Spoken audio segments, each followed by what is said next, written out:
ತ್ಯತ್ ಶಬ್ದಕ್ಕೆ ಹೀಗೆ ಎರಡು ಅರ್ಥಗಳು. ತತೇಹೆ ಅನುವ್ಯಾಖ್ಯಾನದ 1ನೇ ಅಧ್ಯಾಯದ 4ನೇ ಪಾದದಲ್ಲಿ 76ನೇ ಶ್ಲೋಕದಲ್ಲಿ ಹೇಳುವಂತೆ ತತೇಹೆ ವ್ಯಾಪ್ತನಾದ್ರಿಂದ ಆತ ತ್ಯತ್. ಇನ್ನೊಂದು ಬೃಹತ್ ಭಾಷ್ಯದಲ್ಲಿ ಬರುವಂತೆ ಅದು 5ನೇ ಅಧ್ಯಾಯ 9ನೇ ಬ್ರಾಹ್ಮಣ, ಅಲ್ಲಿ 9ನೇ ಮಂತ್ರ. ತಥಾತ್ವೇನ ಯತೋ ನಿತ್ಯಂ ಅವಿಕಾರೇಣ ಯಾತಿ ಹಿ ತ್ಯಜಿತ್ಯುಕ್ತಸ್ತಥೋ ವಿಷ್ಣು ಸರ್ವದೇವ ಈಶ್ವರೇಶ್ವರ. ಯಾವತ್ತೂ ಕೂಡ ಶ್ರುತಿಯಲ್ಲಿ ಹೇಳಿದ ರೀತಿಯಲ್ಲಿಯೇ ಅವಿಕಾರವಾಗಿ ವಿಕಾರರಹಿತನಾಗಿ ಆ ಭಗವಂತ ಇರ್ತಾನೆ. ಯಾತಿ ತ್ಯ ಅಂತಿದೆಯಲ್ಲ, ತ ಅಂದ್ರೆ ತಥಾ ಅಂತರ್ಥ, ಶ್ರುತಿಯಲ್ಲಿ ಹೇಳಿದ ರೀತಿಯಲ್ಲಿಯೇ ಅಂತ ಅರ್ಥ. ಯ ಅಂದ್ರೆ ಹೋಗ್ತಾನೆ, ಮುನ್ನಡಿತಾ ಇರ್ತಾನೆ.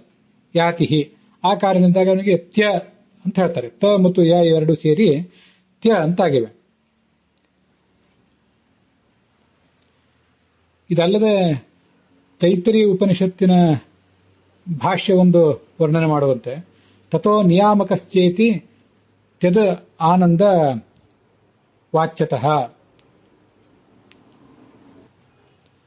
ತ್ಯತ್ ಆನಂತ್ಯಾತ್ ಅವಾಚ್ಯತಃ. ಸರ್ವತ್ರ ವ್ಯಾಪ್ತ ಮತ್ತೆ ನಿಯಾಮಕ, ತತನೂ ಆಗಿದ್ದಾನೆ ನಿಯಾಮಕನೂ ಆಗಿದ್ದಾನೆ. ಯ ಅಂದ್ರೆ ಯಮ, ಉಪರಮೆ ಅಂತ ಧಾತು.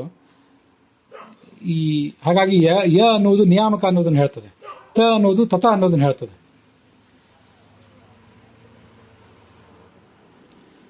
ಇವಿಷ್ಟು ಆ ಭಗವಂತನಿಗೆ ತ್ಯತ ಎಂಬ ಶಬ್ದದಿಂದ ವಾಚ್ಯತ್ವ ಬರಲಿಕ್ಕೆ ಕಾರಣ.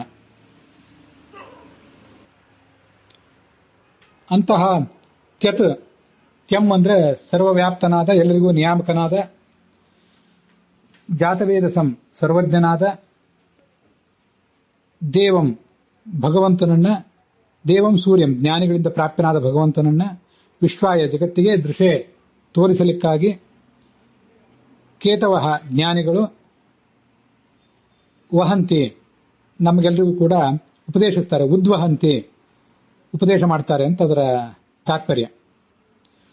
ಅಲ್ಲಿ ಕೇತವಃ ಅನ್ನೋ ಶಬ್ದಕ್ಕೆ ಹಿಂದೆ ವೇದಗಳು ಅಂತ ಅರ್ಥ ಹೇಳಿದ್ದೆ. ಕೇತು ಅಂದ್ರೆ ಧ್ವಜ. ಧ್ವಜ ಹೇಗೆ ನಮಗೆ ಒಂದು ವಸ್ತುವಿನ ಅಸ್ತಿತ್ವವನ್ನು ತಿಳಿಸ್ತದೆ ದೂರದಿಂದಲೇ, ಹಾಗೆ ಭಗವಂತನ ಅಸ್ತಿತ್ವವನ್ನು ತಿಳಿಸುವಂಥವು ಈ ವೇದಗಳು. ಹಾಗೆ ಇಲ್ಲಿ ಈ ಭಗವಂತನನ್ನ ತಿಳಿಸುವಂಥವು ಈ ವೇದಗಳು ಅಂತ ಅದರ ತಾತ್ಪರ್ಯ. ಅಥವಾ ಜ್ಞಾನಿಗಳು ಆ ಭಗವಂತನನ್ನು ತಿಳಿಸ್ತಾರೆ ಅಂತನೂ ಅರ್ಥ ಹೇಳಬಹುದು.